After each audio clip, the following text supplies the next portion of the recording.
Está no ar, professor. Perfeito. Ingrid? Boa tarde. Meu nome é Ingrid, eu sou aluna do curso de Licenciatura em Ciências Exatas da USP de São Carlos, no IFISC. E hoje a gente está com a professora doutora Márcia Barbosa, que vai apresentar para a gente a palestra Vida e Obra de uma Cientista. A professora Márcia Barbosa é professora titular da Física da UFRGS, membro titular da Academia Brasileira de Ciências e da Academia Mundial de Ciências. Ela foi premiada pelo estudo das anomalias da água, pelo Prêmio L'Oréal Unesco de Mulheres nas Ciências Físicas e o Prêmio Cláudia em Ciência, ambos em 2013. Por seu trabalho por Mulheres na Ciência, ganhou em 2009 a medalha Nicholson da American Physical Society. Por sua atuação pela pós-graduação, ganhou o Prêmio Anísio Teixeira da CAPES em 2016 e por seu trabalho em prol da ciência recebeu em 2018 da Presidência da República a Medalha do Mérito Científico como comendadora. Em 2020 foi considerada pela ONU Mulheres uma das mulheres que mudou o mundo com a ciência e pela revista Forbes uma das 20 mulheres mais poderosas do Brasil.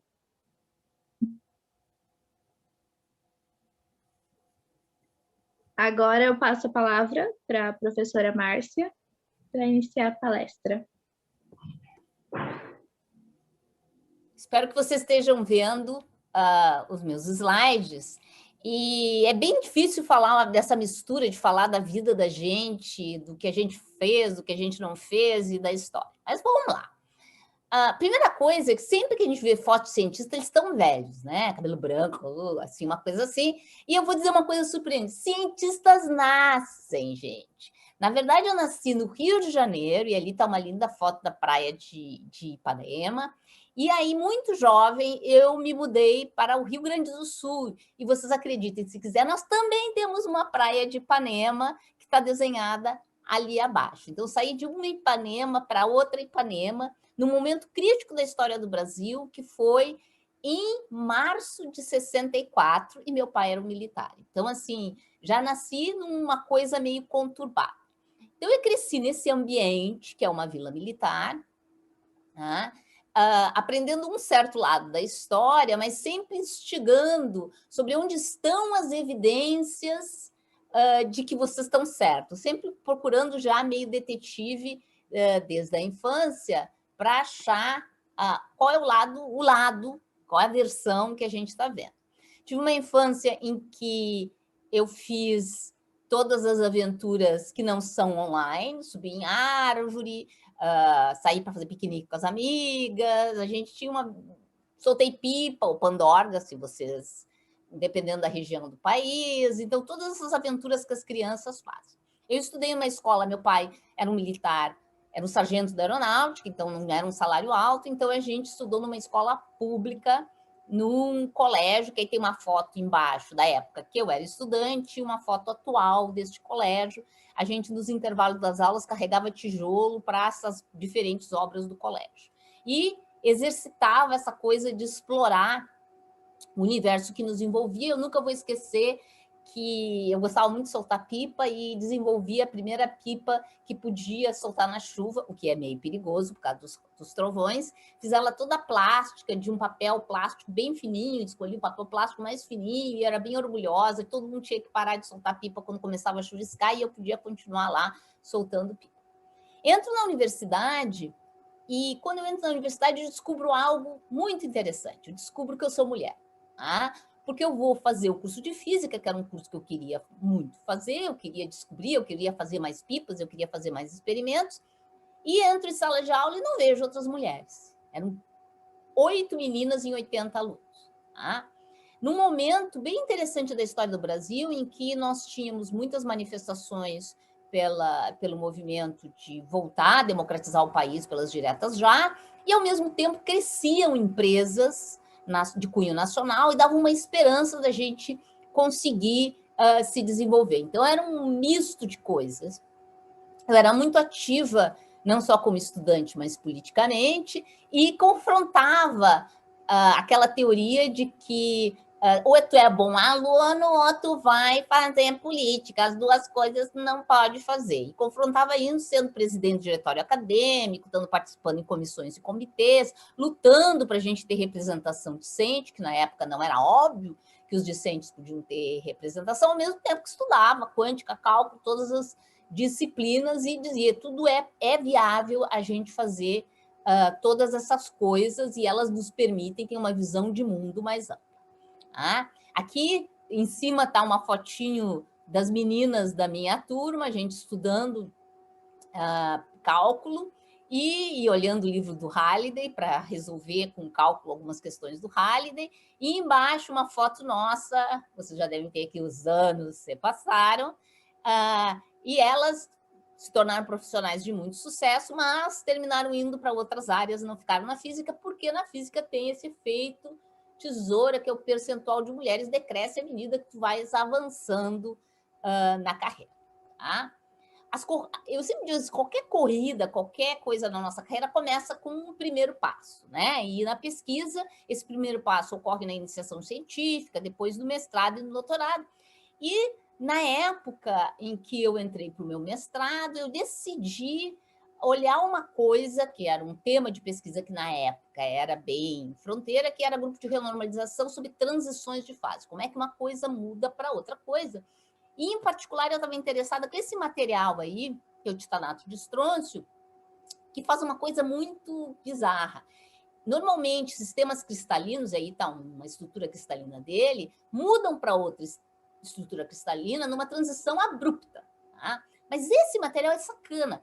Ele faz isso devagarzinho numa transição contínua. E eu fiquei fascinada com essa coisa do material que, sabe, vai virando devagarzinho, sem ninguém notar, sutil, e sofre uma transição de fase.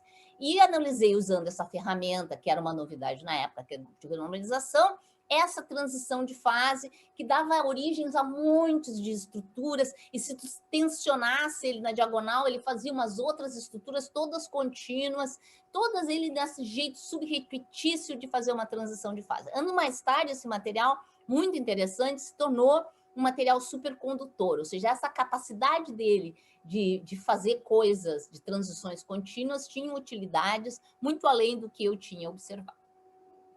Bem, na minha época, quando a gente terminava o doutorado, a gente tinha era tão mais fácil conseguir emprego que muitos dos meus colegas terminavam o doutorado já sendo empregados na universidade. E tinha uma coisa, assim, das pessoas não se mudarem muito. Então, tu já terminava e te empregava na mesma universidade. E eu tive essa oportunidade de fazer um concurso para já, e faz o concurso, fica e se acomoda.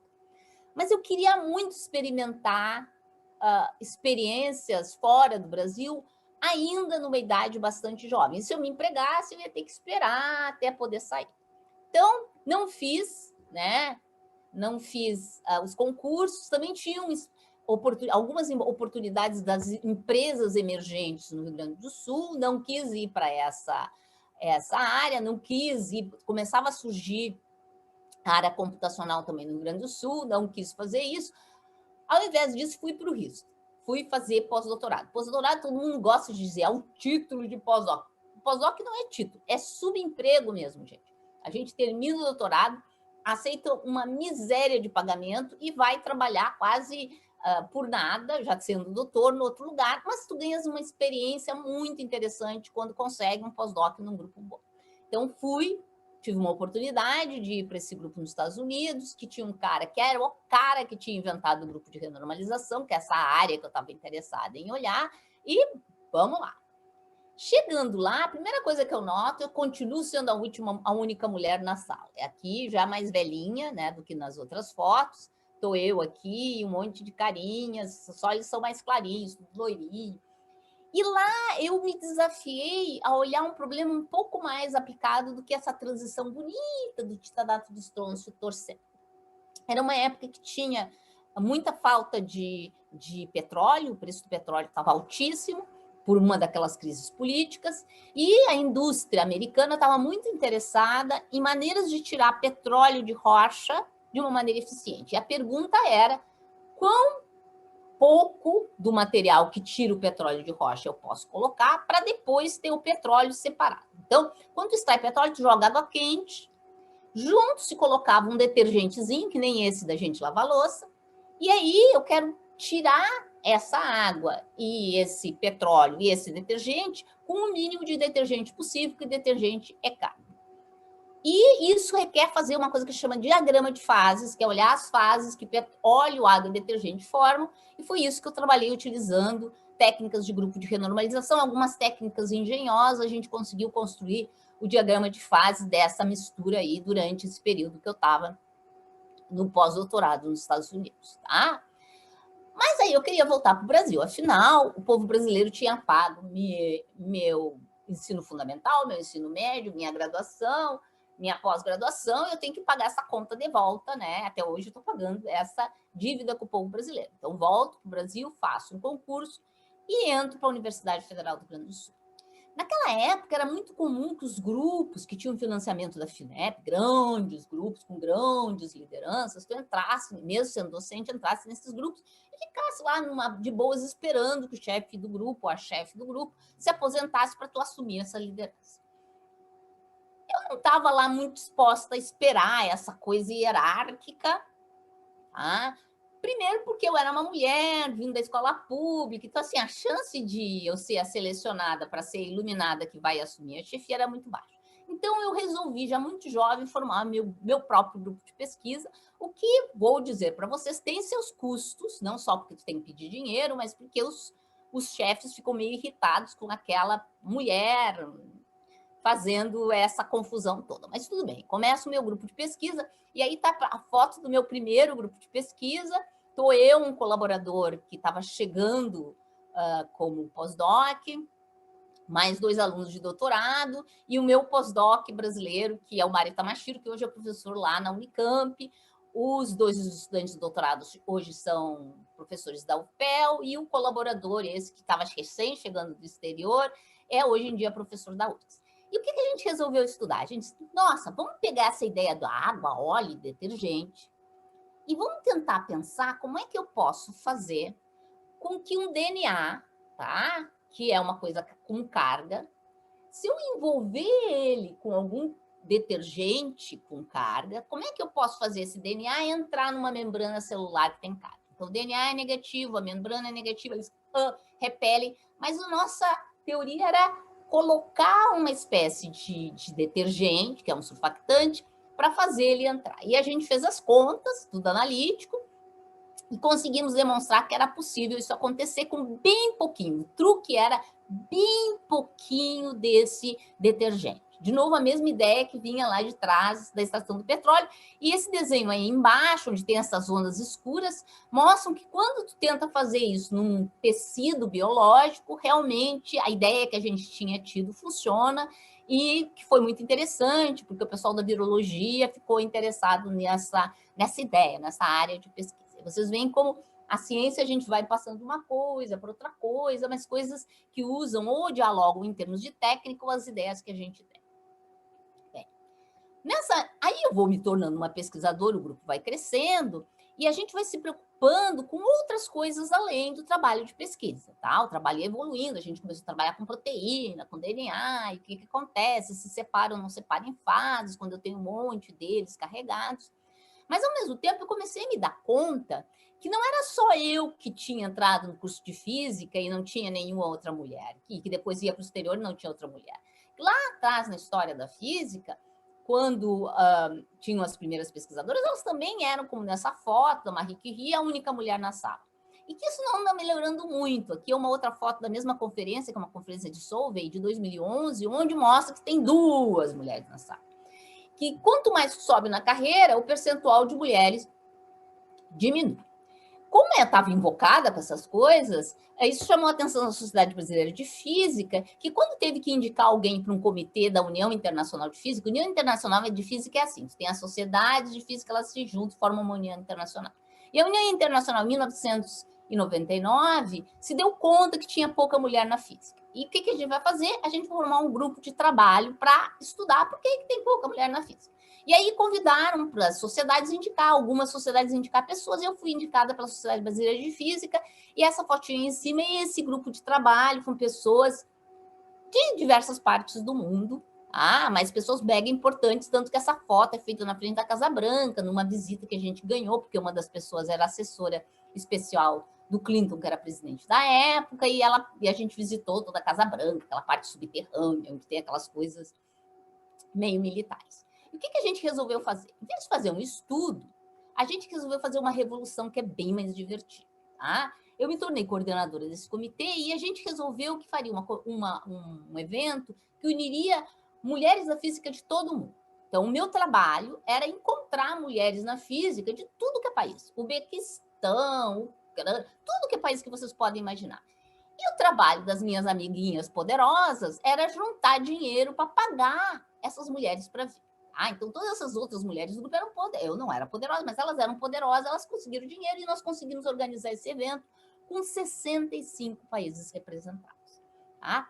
E o que nesse evento a gente fez? A gente identificou universalidades, problemas comuns, e a gente conseguiu ter dados. O que a gente descobriu? Que o problema de pouca mulher na física, na entrada, lá na graduação, não é só do país da gente, é no mundo inteiro. Isso é uma média mundial que mostra que na entrada na física as mulheres são em torno de 23%.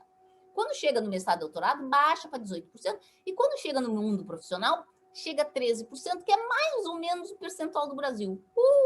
Entende? Mas é um fenômeno mundial, e esses grupos começaram a fazer ações, inclusive mudando a própria União Internacional, dizendo para a União Internacional, não financia mais eventos se não tiver mulher falando, ou no comitê de organização.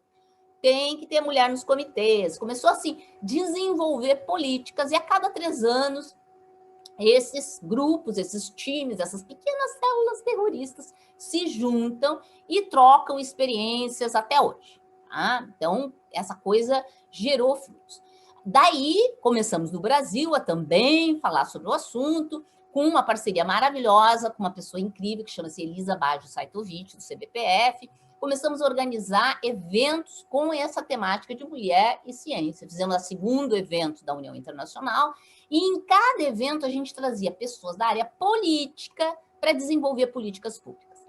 Então, a gente conseguiu atrair, por exemplo, a Secretaria da Mulher, que sim, tinha uma Secretaria da Mulher que não achava que menina é de rosa e menina de azul, e que começou uma série de políticas dentro do CNPq, começamos a militar pela licença maternidade para bolsistas de mestrado, doutorado, pós-doc e produtividade de pesquisa, e coisas concretas, tá? Que daí, dessa mobilização, vão surgir. Por causa de tudo isso, a Sociedade Americana de Física me deu essa medalha que foi mencionada no começo, que é muito engraçado, porque essa é uma medalha para serviços humanitários.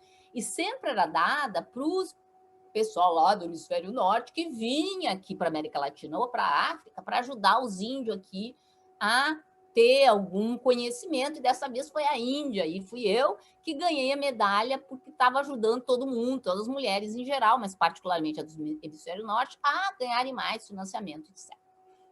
Bem, aí eu já estou num momento da minha vida que eu estou super equilibrada, fazendo a minha pesquisa com sistemas biológicos, estou assim, de boas. Não é muito bom ficar de boas. Eu sou uma pessoa que não gosto de ficar, eu preciso tirar da zona de equilíbrio. E aí eu resolvi fazer um monte de mudanças na minha vida. Eu resolvi mudar o que eu estava olhando, resolvi olhar o comportamento da água, muito motivada, porque quando eu modelava sistemas biológicos, a água estava mal modelada, e eu pensei, eu vou estudar isso aí para poder entender como incluir corretamente a água nos sistemas biológicos. Para fazer isso, eu precisava mudar a técnica de trabalho, tá? Eu não podia mais fazer conta como eu vinha fazendo na mão, tá? Eu tinha que fazer a simulação. E para conseguir fazer essas duas coisas, a melhor coisa seria tirar um ano, fechar meu grupo, começar tudo de novo, ir para o exterior, ir para o melhor grupo do mundo da área de água e aprender tudo que pudesse, fazer todos os contatos. E foi isso que eu fiz. Tá? Tirei um ano, quando meus colegas diziam que eu já era velha demais para aprender simulação, e fui aprender simulação. E aí começa a minha grande paixão da água. Tá? E que foi uma coisa que eu pensei que ia tirar um ano para estudar, e lá se vão 20 anos que eu venho estudando água. Que é um líquido maravilhoso, é um líquido que tem mais de 70 comportamentos maluquésimos, tá? E que uma das coisas que a gente fez fazendo simulações foi identificar que esse líquido maluquésimo, tá, tem um comportamento anômalo na sua mobilidade. O que quer dizer isso? A água se move mais rápido quando ela está com mais densidade, como se vocês, no engarrafamento, os carros andassem mais rápido quando o sistema tivesse mais cheio de carro. Que esse comportamento que eu estou assinalando aqui como máximo e mínimo dessa mobilidade, ele ocorre muito próximo, tá, da região em que eu tenho o máximo da densidade de água. A água tem o máximo na densidade, há uma atmosfera em 4 graus centígrados, e essas coisas estão todas interconectadas. Materiais normais, quando tu vai esfriando os materiais, eles vão baixando o volume e com isso aumentando a densidade. A água, ela vai fazendo isso, mas a partir de 4 graus ela faz isso, tá? E isso está correlacionado com essa capacidade da água se mover quando tu empacota ela. Por quê? Porque as moléculas de água fazem algo muito esperto. Elas fazem ligações de hidrogênio, que é uma ligação polar de uma molécula com a outra molécula. E para andar mais rápido, quando tu espremes ela, é como se ela fosse se ligando nas moléculas vizinhas, como se para andar num ônibus muito cheio, tu fosse se segurando no ombro das outras pessoas. Não recomendo que façam isso, nem em época de não Covid, mas é isso que a água faz. Ela vai se segurando nas moléculas vizinhas para conseguir andar mais rápido. Em paralelo, aquele monte de movimentação que a gente tinha feito através do evento rendeu juros de correção monetária. O CNPq começou a dialogar com a gente, com os grupos os grupos feministas, e lançou um verbete chamado Pioneiras na Ciência, muito graças a uma parceirona nesses eventos, que é a Ludete Pereira de Mello. Começou também a fazer verbete sobre jovens pesquisadoras, lançou um edital para apoiar grupos que trabalhassem nas escolas e começou uma a uma dando as licenças maternidades. Tá? Foi uma luta de anos. Não pensa assim, eu pedi em 2004, 2005 já ganhei. Não, pedimos em 2004, em 2013 fomos receber a última das coisas que a gente estava demandando. Escrevemos o livro Mulheres na Física, numa parceria que várias pessoas contribuíram, com capítulos maravilhosos sobre as mulheres pioneiras no mundo e no Brasil, contando a vida delas e contando um pouco das realizações que essas mulheres fizeram. Uma das coisas que a gente descobriu é que o fato de ter um efeito tesouro, ou seja, o percentual de mulheres diminui à medida que avança na carreira, não é uma prerrogativa só da física. Então, a gente analisou medicina, aí em roxo, e física, as mulheres. Bolsistas do CNPq, 1 é o topo, 2 é a base. Vocês veem que eu tenho um percentual maior em 2 do que em 1A. Mas isso é verdade tanto na física, que os percentuais são menores, como na medicina. Então, o efeito tesoura, que é diminuição do percentual à medida que sobe na carreira, é de todo mundo, não é só da física. O problema da física é que os números já começam lá meio ruim, né? Meio lá embaixo. Aqui uma fotinho do meu grupo em 2006, vocês estão vendo, já tem mais gente do que naquela primeira foto. Aí a gente vai ficando mais velho, e ficando mais velho a gente precisa administrar, né? Então, aqui eu estou numa foto Comitê Assessor de Física e Astronomia do CNPq, onde eu virei a primeira coordenadora mulher, e como vocês veem, são 20 membros e uma mulher, tem melhorado, agora às vezes tem 2, num bom ano tem 3, tá? Mas é desafiador. Entrei em outros comitês, virei vice-presidente da União Internacional, e a gente vai ocupando espaço, mas são todos os espaços em que tu és uma minoria dentro da sala. Me tornei diretora do Instituto de Física, e vocês veem, uma das atribuições que eu me auto-dei como diretora era ser o Papai Noel na festa de final de ano, que eu adoro uma coisa meio histriônica. Mas, além de administrar, a gente, como cientista, precisa falar de ciência. E a gente aprendeu esse ano que é muito importante a gente falar de ciência. Então, ao longo desse período, eu e meu grupo ali, nós participamos de todos os eventos em que abria a universidade para receber a população em geral. O Instituto de Física mantém palestras em livrarias, então todo ano estava participando, ou qualquer outra interface com o público em geral, Pint of Science, todas essas coisas são super importantes para a gente retornar para a população que paga a nossa pesquisa, o que, afinal de contas, a gente anda fazendo. Bem, mas aí eu já estava confortável com a água. Nossa, água bulk, difunde, ela se move, e tinha um monte de resultados super interessantes nisso.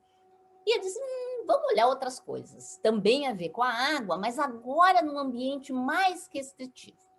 Foi aí que surgiram os primeiros experimentos com água nano-confinada. Só para vocês terem uma ideia, nano, se pegar um fiozinho de cabelo e fatiar ele em 60 mil vezes, dá um nano. Há pessoa experimental no mundo que coloca água dentro desses fiozinhos de nanotubos de carbono e a água anda super, hiper rápido lá dentro. Eu queria, como teórica, entender por que isso acontecia e está uma simulaçãozinha mostrando que as moléculas de água se enfileiram e andam super rápido porque elas conseguem eliminar o atrito com as paredes e com isso andam bem rápido dentro desses nanotubos de carbono. Aí está uma fotinho já do grupo em 2013, as coisas vão avançando. Aí em 2013 eu ganhei alguns prêmios, ganhei o prêmio Cláudia, que aqui tem algumas fotos, ganhei o prêmio da L'Oréal, Unesco de Mulheres na Ciência, um prêmio internacional que dá muita visibilidade, ajuda muito a falar de ciência e também falar de mulheres na ciência. Tá? E eu gostaria de dizer que nada é sozinho, tem uma família, então a gente, quando vai comemorar, principalmente quando tem festa e tem jantar, e tem coquetel, tem coisas assim agradáveis, a família vem passear junto conosco nas diferentes ocasiões. Entrei na Academia Brasileira de Ciências, de novo, tem festa, então tá lá minha família junto, porque tem festa. Entrei, me tornei comendadora, ganhei alguns outros prêmios, como o da CAPES, o Prêmio Aníbal Teixeira, tudo isso com essa realização desse grupo enorme de colaboradores e de estudantes que a gente vai agregando ao longo do caminho. Todo o reconhecimento, todo o prêmio, ele traz junto uma responsabilidade de transformar aquilo também numa militância. Cada oportunidade de falar é uma oportunidade de falar de ciência, da importância de ter financiamento de ciência, da importância de ter diversidade na ciência, né? Que é essa mensagem que traz junto, e aí eu tive algumas oportunidades num TEDx do CERN, em palestras públicas no Canadá e na Itália, de trazer isso, trazer a ciência brasileira, a importância de falar de ciência, de trazer ciência, mas também a importância de ter diversidade na ciência, inclusive fazendo propaganda, tá? Para mostrar que, olha, tem uma cientista que é mulher, faz ciência no Brasil. Fomos trabalhando todas essas questões do falar da diversidade e eu senti que a gente tinha que passar essa mensagem de uma maneira não pesada, de uma maneira mais lúdica. Foi aí que num Pint of Science, quando me convidaram para falar e convidaram a minha colega Carolina Brito da gente falar de mulheres na ciência, a gente teve a ideia de fazer uma stand-up comedy, tá? De fazer uma pecinha de teatro no bar. Tá?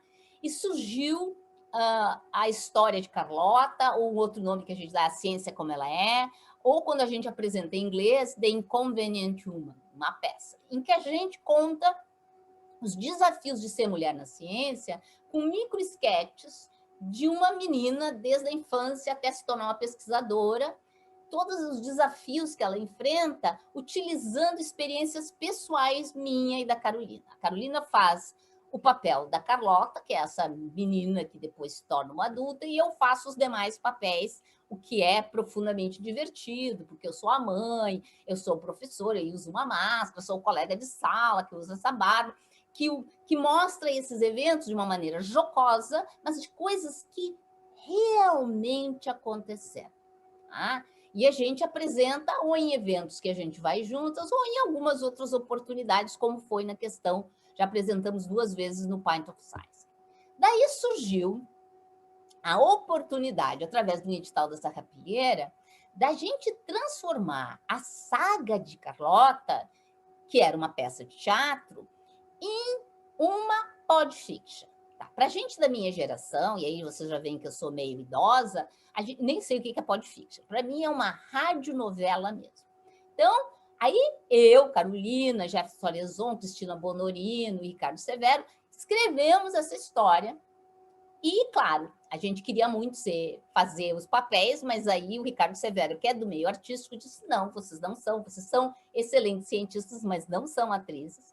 E aí contratou atrizes e atores profissionais para fazer essa podfiction, que está acessível em qualquer qualquer dos provedores de podcast já completa em seus 10 episódios contando essa saga de Carlota, agora numa história bem mais emocionante, com história de assédio, mas mantendo essa ideia de que tudo que é narrado ali aconteceu em algum lugar com alguém.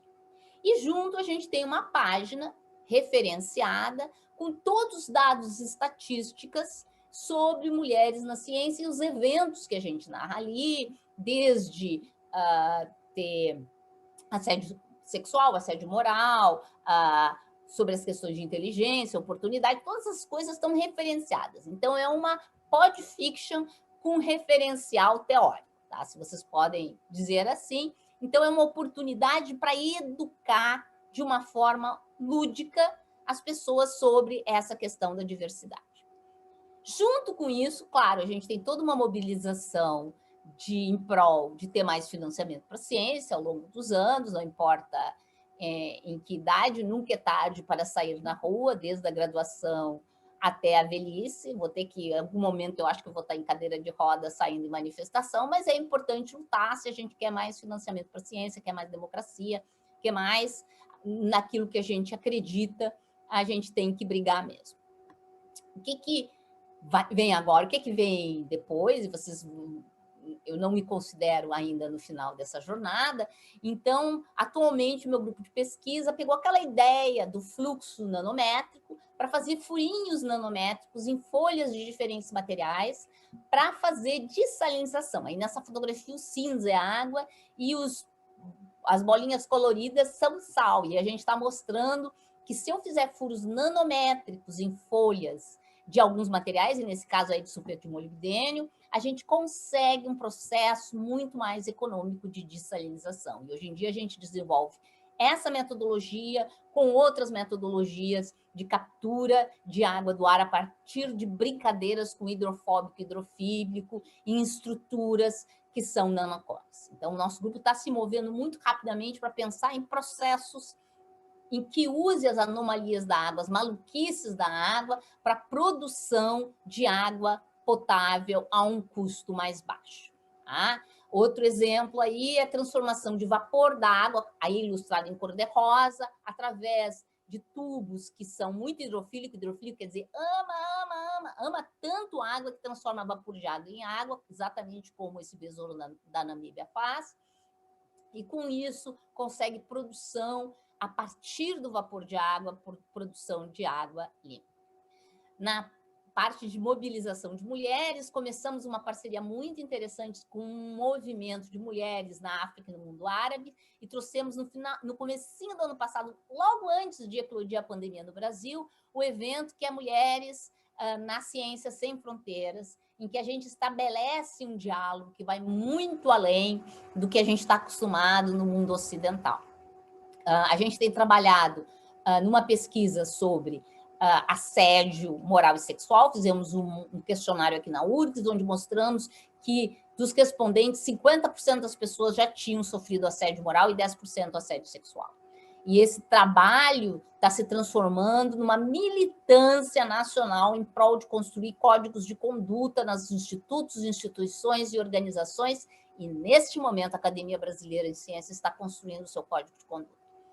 E para educar esse povo sobre como o feminismo não é uma coisa louca, nós desenvolvemos um curso que está disponível na plataforma Lumina da URGS, Feminismos, Algumas Verdades Inconvenientes, que mostra que feminismo é essa ideia completamente revolucionária de que mulher é gente, analisando o feminismo em todos os aspectos, na ciência, na cultura, na arte, no mundo de negócios, trazendo especialistas de cada uma dessas áreas para falar e explicar isso numa filmagem muito interessante. Mais recentemente, nós analisamos, através de uma estudante chamada Roberta Areias, 8 milhões de dados, em que a gente mostrou que no Brasil, hoje, as mulheres já são metade da comunidade acadêmica, em geral, em todas as áreas, na graduação, mestrado e doutorado, mas que à medida que avança na carreira, há esse declínio do percentual de mulheres. Quanto mais político é o cargo, eu estou falando de cargos acadêmicos, Quanto mais político é o cargo acadêmico, menor é o percentual de mulheres, a um ponto que nunca tivemos uma presidenta da Academia Brasileira de Ciências, nunca tivemos uma presidenta do CNPq, nunca tivemos uma ministra de Ciência e Tecnologia. E aqui é só os dados que eu já tinha mencionado da URGS sobre assédio. Estou ofertando para quem quiser, instituições que quiserem se examinar contra assédio, ofereço o nosso questionário, que foi produzido com pessoal super especialista da área de psicologia. Vamos continuar militando para ter um código de conduta, vamos continuar fazendo essa peça para instigar a discussão sobre a igualdade e a diversidade dentro dos nossos ambientes acadêmicos. Hoje em dia, eu atuo numa força de militância dentro da universidade, sou diretora da Academia Brasileira de Ciências, membro da TUOS, membro onde atuo no grupo de gênero da TUOS, sou diretora da Academia Brasileira de Ciências, e Somos URGS é o meu grupo de vocalização dentro da universidade, da necessidade de democracia, de diversidade e de conhecimento dentro da universidade. Não podia terminar essa manifestação sem mostrar fotinho do meu grupo de pesquisa, tanto na área de física como na área de análise de gênero e de outros aspectos de política científica. E, claro, a minha família e minhas amigas, que são parte contínua dessa trajetória.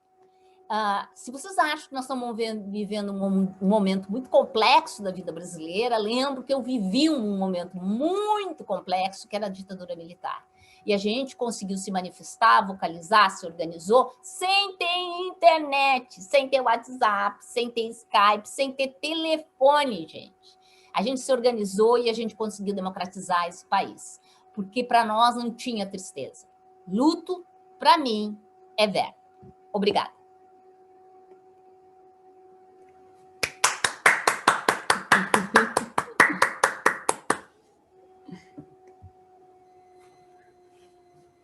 Com você, Ingrid. É isso. A palestra foi muito boa. Eu quero agradecer a professora Márcia por compartilhar essa experiência com a gente. E nós tivemos perguntas que a Júlia estava coletando nos comentários do YouTube, se ela puder falar. Posso falar. A primeira pergunta, na verdade, é minha mesmo. Eu queria saber, Márcia, o que você acha de qual a importância das mulheres fazerem divulgação científica, né, de cientistas mulheres fazerem divulgação científica para chamar outras meninas para a ciência? Dificilmente tu queres ser aquilo que tu não visse alguém sendo. Então, é bem importante a gente olhar e ver, olha, nossa, tem uma mulher falando de ciência, então eu também posso ser aquela pessoa, né? É muito impressionante quando a gente olha pelos países o percentual de mulheres, é um percentual bem mais elevado na França de mulheres. Mas por quê? Porque tem o fenômeno Marie Curie. Há muito tempo já tinha uma pessoa, e ela fazia um trabalho, inclusive, de dar falas para meninas bem lá atrás, porque ela reconhecia a importância dessa visibilização. Então, é bem importante a gente estar disposta. Eu sei que as mulheres, em geral, têm um conjunto de tarefas muito grande, porque num país patriarcal como o Brasil, as mulheres acumulam, além das tarefas profissionais, as tarefas domésticas num peso muito mais elevado. E com isso, eu vou dizer ainda, tu ainda vai ter que fazer divulgação científica, é um peso adicional. E eu acho que a gente precisa compartilhar, né, essas atividades e pontuar essas atividades na nossa carreira de maneira que estimule mais as mulheres a fazerem isso. Muito bom. Concordo plenamente. Aí, em seguida, a próxima pergunta é da Ingrid, que vai nessa mesma linha, que é o que você considera o melhor caminho para tornar a ciência mais acessível para as meninas? Bem, nós temos que trabalhar lá atrás. Nós vamos ter que trabalhar no ensino fundamental, ensino médio, mas assim, começar bem cedinho, começar em casa. Gente, vamos parar de achar que menina é esforçada. Tem um estudo maravilhoso feito nos Estados Unidos com crianças de 5 a 7 anos. Aos 7 anos, as meninas já acham que elas só são esforçadas, os meninos acham que são inteligentes. Vamos parar com isso. Bem comportada, esforçada. Vamos chamar as meninas de inteligente quando elas fazem alguma coisa interessante. Vamos estimular. Não vamos ficar com medo que ela suje o vestido, que ela se corte. A vida é isso, é cheio. Vocês viram? Eu até subia com o meu melhor vestido na árvore, porque eu adorava usar mini saia. Dane-se. Eu subia de mini saia nas árvores e sujava. Eu trabalhava no laboratório do colégio, voltava. Tudo poído de ácido. É parte do pacote, gente, entende? Temos que fazer as meninas se explorarem mais, não ter tanto medo. Isso. E a próxima pergunta que eu tenho é do Caio, e ele está perguntando o que você considera uma boa abordagem para levar a ciência para criança? Pense assim, como é... Primeiro assim, tem que ser divertido, certo? Criança gosta de coisa divertida, tem que ser divertido. Tem que ser algo que elas consigam enxergar. Ninguém vai falar do Hamiltoniano, por favor, nem de 10 na 23, por favor. Tem que usar coisas que as pessoas consigam visualizar. Algumas semanas atrás, o SESI do Rio de Janeiro me convidou para falar com crianças de 2 a 8 anos. Como é que fizemos isso? As crianças mandaram as perguntas. A minha função não era ensinar para elas, era responder coisas sobre água. Difícil, gente. Coisas sobre água que as crianças queriam saber. Depois elas me mandavam uns vídeos, ela tentando fazer o experimento em casa, toda essa coisa divertida. Então, vamos deixar a criança perguntar e a gente responder sem ter medo que a nossa resposta, sem complicar a resposta. Vamos responder no nível que ela precisa entender, não demais, não demais. Aquela pergunta, responde aquela pergunta, gente. A minha primeira experiência de fazer divulgação científica na vida foi para fazer divulgação para criança. E foi uma delícia, foi a melhor coisa assim, que eu já fiz. É muito desafiador e ao mesmo tempo é uma recompensa muito grande, né? A última pergunta que é da Natália, e ela está perguntando se você tem algum conselho para quem está entrando agora na vida acadêmica diante do tanto de corte que a gente está tendo e do pouco investimento na ciência no Brasil. Primeiro, façam redes, tá? Porque, assim, a carreira, às vezes, dá muitas decepções, traz decepções, desde a prova que tu foi mal, até a bolsa que não ganhou. Se estiver em rede, tu vai ter mais oportunidades, mas mais que isso, tu vais ouvir que os outros também estão sofrendo como tu está sofrendo. Isso dá uma estimulada na gente. Então, assim, não sofram sozinhos, busquem muitos de oportunidades. Olhem em tudo que é lugar e não tenham medo de tentar. Muita gente diz assim, mas dizer isso não, tu já tem, agora só falta passar vergonha. Eu digo, nem tô aí, a vida foi cheia de passar vergonha. Então, tentem, se explorem. E principalmente as meninas que têm uma tendência a não concorrer se não acharem que tem todas as chances de ganhar. Então, vamos explorando, vamos tentando, e vamos formando rede, descobrindo que a gente não está sozinho nem sozinha.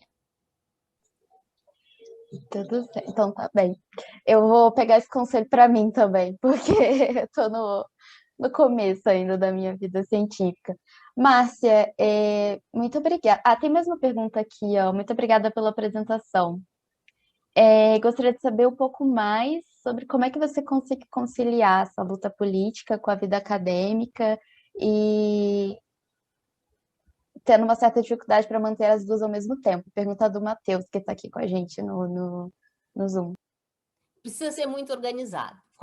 Eu tenho TOC, tá? Transtorno obsessivo compulsivo. Tudo é muito organizado, tem uma agenda, eu tenho horário para fazer as coisas. E tenho tarefas, e sigo essas tarefas. Porque senão tu não consegue, tu te atira com paixão demais uma coisa e tu quase esmaga aquela coisa de tanta paixão. A ciência também precisa de intervalos, tá? Tu tá fazendo, tu precisa parar de pensar naquilo um tempo, para quando voltar a pensar, dar o estalo. Então, conciliar com outras coisas é bom. O que tu não pode é ficar só numa coisa. Tu tem que dizer, não, eu vou ter que terminar, tenho prova, então vou estudar para a prova. Agora eu tenho um intervalo, que bom, vou fazer isso. Aí depois tem, entendeu? Assim, te organiza, que dá. Tá? É possível, tá? e até ajuda, porque uma coisa ajuda a tu ter outras ideias.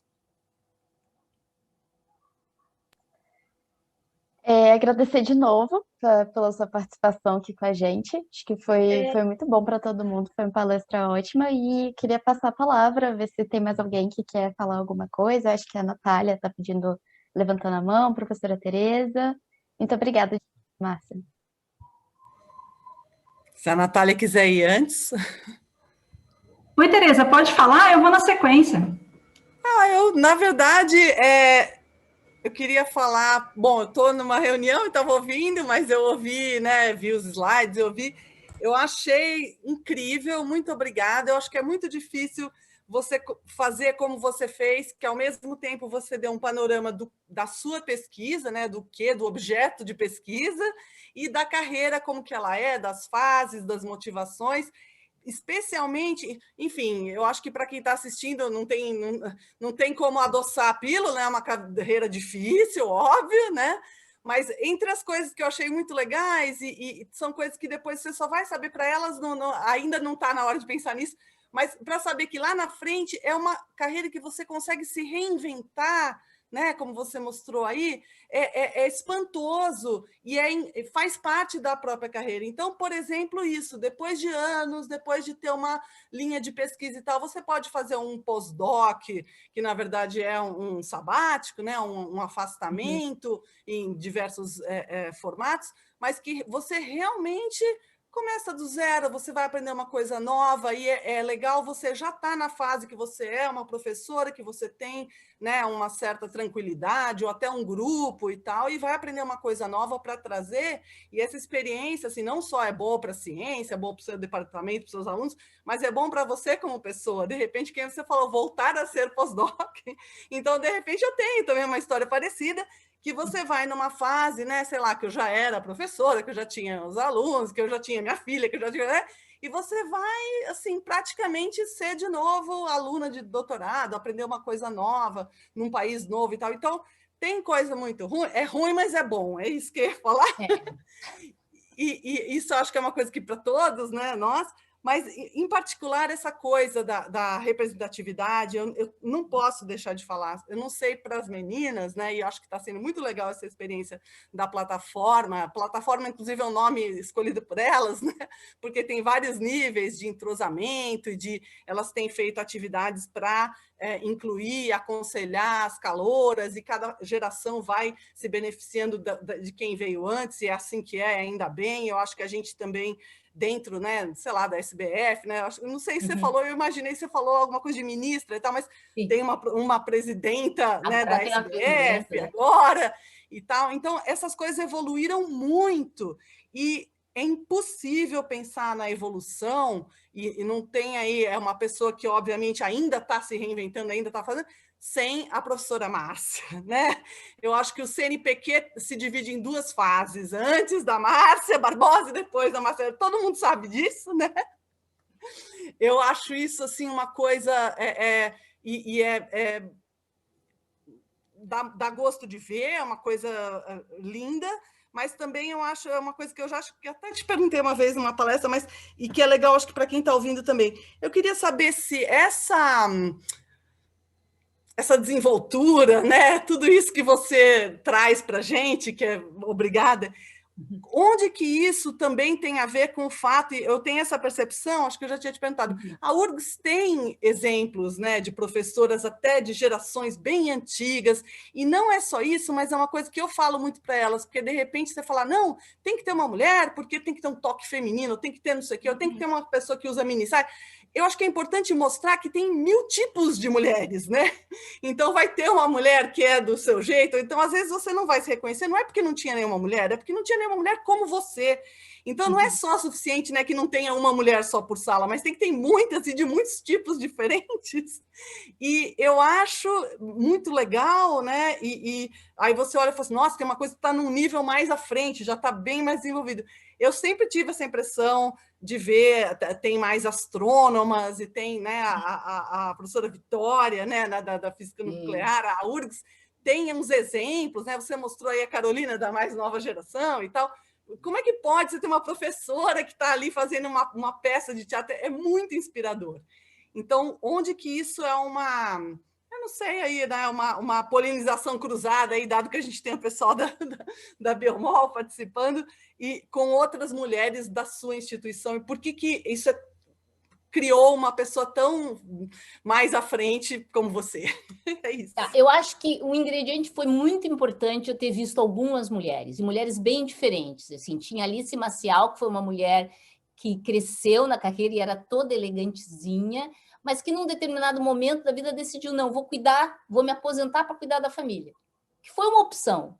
Mas isso não invalidou a grande descoberta que ela fez em correlação angular. Outra pessoa que batalhou e foi trocando de área. Vitória começa em física nuclear, mas depois ela vai para a área de ensino. Então, assim, tu vê que a pessoa consegue transitar por áreas. Então, tinham exemplos ali, não só exemplos de ter mulher, como mulheres diferentes. A minha primeira orientadora de iniciação científica é uma dessas mulheres trator, que depois até abandonou a ciência para ir para a administração, onde se tornou um trator na administração, que era outro perfil. Então, assim, ter exemplos mostra uma possibilidade. Então, a gente tem que dar luz para todos os exemplos. Para a mulher quietinha e para a mulher falante. Todas são importantes e elas trazem essa diversidade, que não é o toque feminino, é a diversidade como instrumento de inovação disruptiva, como mostra um estudo do ano passado, feito nos Estados Unidos, analisando tese de doutorado, que mostra que a diversidade traz a super, não é inovação, a super inovação, porque pega uma ideia que ninguém pensaria e traz para o meio da discussão. Então, assim, a minha construção, ela vem da história dessas pessoas, vem da história de uma família que não tinha ninguém na universidade, vem, entende? Da história das possibilidades. E é isso que a gente precisa robustecer no Brasil. São essas possibilidades das pessoas que não estavam fazendo ciência passarem a fazer ciência. Muito obrigada. Um prazer e uma honra, viu? Prazer. Muito obrigada. Oi, Márcia. Eu queria falar que eu sempre gosto de ver as suas apresentações, você sempre traz muito entusiasmo e é muito inspirador, anima o dia. E o que eu queria te perguntar é sobre o efeito tesoura, que você falou que à medida que a progressão da carreira, você vai tendo um número cada vez menor de mulheres, né? E eu lembro de alguma das palestras que eu já assisti suas, que você menciona as razões, e é surpreendente, porque a primeira razão que vem em mente é a da maternidade. Fala assim, então não tem mulheres em estágios mais avançados de carreira, porque a maternidade ceifa as mulheres, né, de estágios mais avançados. Mas aí você concluiu com esses dados desses estudos, sim, que não é a maternidade, existem outras... Não é só a maternidade atinge no momento, sabe? Ela é uma janela de que baixa a produtividade. Mas é uma janela, sinto muito, de uma faixa etária que não é a minha, né? É uma 30 e something, tá? O que acontece depois? Lembra que o gráfico que eu mostrei vai a ministro. Ninguém é ministro aos 30 anos, né? Vamos combinar. Então, o que a gente mostra é que o percentual de mulheres, tá? Como bolsista de produtividade de pesquisa, mulheres, depois eu passo topo da carreira, essa transição do topo e para a academia é uma transição que ocorre em outra faixa etária. Então, tem um segundo fenômeno que aquele desenho que eu mostrei de tesoura ilustra. Ele é um fenômeno político, do quem indica. Tá? Então, tem um processo aí que tem a ver com indicação do outro, dos núcleos, das redes que excluem as mulheres. Tem um estudo maravilhoso feito pela Boston Global Company, que mostra por que as mulheres perdem a ambição. E elas perdem a ambição justamente por essa falta de estímulo dos colegas. Estímulo quer dizer, não te indicam, te ignoram, que é esse processo de exclusão que vai acontecendo. Então, isso a gente precisa trabalhar. E a maneira de trabalhar isso é conscientizar. Tem um outro estudo que mostra que quando as pessoas percebem que elas têm viés inconsciente, que é isso de achar que mulher não serve, inconscientemente, quando elas sabem que elas têm, elas operam com menos viés do que quando elas não sabem que têm. Então, não basta tu dizer eu não sou racista, tu tem que ser antirracista. Não basta tu dizer não tem nada contra a mulher. Tu tem que ser feminista mesmo, ou seja, tu tem que ter consciência do problema para resolver o problema. Então, é isso que a gente trabalha, para as pessoas terem consciência de que o problema está na sala, está posto, e a gente pensar em mecanismos para resolver o problema, que não é só a maternidade. Sim, mas eu acho que nesse caso, né, o problema não vai ser resolvido só com mulheres, né? Precisam, não. Todo mundo precisa contribuir. E eu acho complicado você convencer pessoas que estão em posições confortáveis que agora outros grupos minoritários precisam ocupar esses espaços e que para isso elas precisam, né, cair um pouco da escala de prioridade. A maneira de convencer, tem várias maneiras. Eu dizia, a licença maternidade para as bolsistas de produtividade e pesquisa, que foi o último das licenças que a gente conseguiu, ocorreu quando o presidente do CNPq era um professor aí de São Carlos, tá? O Glaucio Zolino, ele era ele. E por que ele ficou sensível? Nota que tinha que ter uma relação de poder. Eu era coordenadora do CA, eu trago a ideia, e ele olha em volta, ele vê grupos em que ele tem grupos de pesquisadoras e tem uma filha. E eu vou dizer, precisa ter mais mulher, não só porque é democrático, que é, direito humano, que é, mas porque é mais eficiente o sistema. E é esse recorte que eu tento trazer, com dados ultra robustos, da McKinsey, que mostra que empresas com mais diversidade ganham mais dinheiro. Com dados robustos que mostram que grupos com mais diversidade têm mais estações. Então, assim, com essa robustez de evidências, as pessoas vão ter que se convencer. Então, nós temos militado para as pessoas entenderem que uma política que deixa o sistema com mais equidade, vai fazer o nosso sistema ser melhor. E o país que primeiro atingir essa equidade vai bombar cientificamente. Eu estou falando de equidade de gênero, mas temos outras equidades para trazer que vão ser muito mais difíceis de a gente conseguir. Grupos minoritários socialmente, a questão racial. No momento que a gente integrar todo mundo, não tem como essa ciência não ser melhor. Concordo plenamente. E um outro comentário, Márcia, se vocês me permitem, que eu vejo uma dificuldade de ter mais mulheres nesses estágios mais avançados também, a construção da família, porque eu vejo que as posições no meio acadêmico, elas não são muito em números. Então, o que acontece é que você não escolhe para onde você vai muitas vezes, né? Você vai onde tem concurso e tudo mais. E se tem... você tem um parceiro, uma parceira, e você precisa conciliar a sua vida pessoal, né, e com a sua vida profissional, eu acho que muitas vezes o que acontece é que a mulher cede para o homem acabar numa posição de que ele sonhava em alcançar, né? Então, ocorre alguém abre mão de alguma coisa, e eu não vejo como isso... É sempre a mulher. Eu olho para o lado, eu tenho muitos amigos, casais, em que isso acontece. Então, o casal vai para o exterior, o rapaz vai trabalhar, e a mulher depois vê o que vai fazer. Ou então, é sempre uma coisa assim, né? Nós temos que fazer uma mudança do banho térmico, né? O banho térmico patriarcal, que é sempre a mulher. Então, assim, nós temos que também trabalhar para que a sociedade entenda que é importante ter uma divisão de trabalho, divisão de oportunidades, mas isso está mudando, tá? E o interessante disso mudando é que toda vez que o homem passa a fazer alguma coisa, aquilo valoriza no mercado, tá? Eu e a Carolina Brito escrevemos um artigo no blog do Globo, que eu escrevo mensalmente, que a gente chamou isso de efeito Rodrigo Hilbert, que é toda vez que um homem faz uma coisa que antes as mulheres faziam e ninguém dava bola, aquela coisa fica legal. Que cool, cozinha, corta cebola, entendeu? Então, à medida que os homens forem fazendo essas atividades domésticas, etc., elas vão passar a ser interessantes. E aí o olhar sobre o indivíduo não passa a ser só o olhar profissional, a pessoa se torna mais completa, que também é uma movimentação importante da gente fazer socialmente. Que ter filhos tem que estar incorporado na hora que a gente vai fazer distribuição didática. Quem tem filhos vai ter que ter um horário, não vai poder dar aula à noite. Se tu tem filho, entendeu? Assim, ó, tem que ter um olhar sobre o indivíduo num aspecto global. À medida que a gente traz o homem para fazer as atividades, vocês vão ver que essas atividades vão se tornar parte da discussão departamental, que é uma movimentação também importante para permitir que as pessoas tenham vidas mais completas.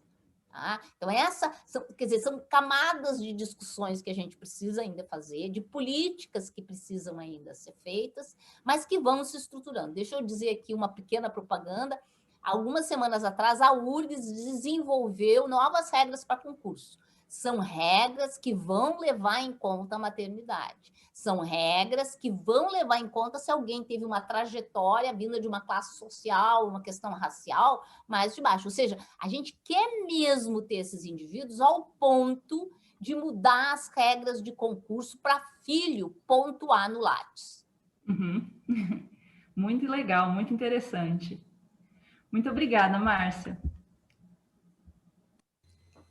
Tem uma pergunta do Matheus, né? Eu acho que ele já fez a pergunta. Ah, é? Ai, desculpa, eu vi no chat. Não, acho que alguém leu.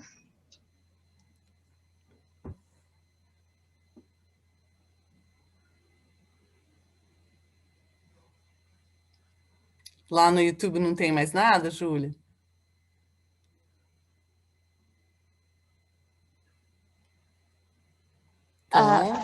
Desculpa, gente, tive problema para destravar o microfone.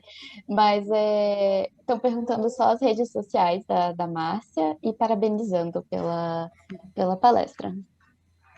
Oi, eu tenho Twitter, tá? Tem todas as redes sociais. Só não estou no TikTok ainda porque eu não aprendi a usar direito. Mas, assim, Twitter acho que é Márcia CB Barbosa. Procurem por Márcia CB Barbosa. No Instagram eu sou marcia.barbosa.brasil com Z. Também estou no Facebook. Tá? Se quiserem procurar, vão para a minha página, que lá eu tenho as redes sociais. A minha página é www.if.urgs.br/Tio Barbosa.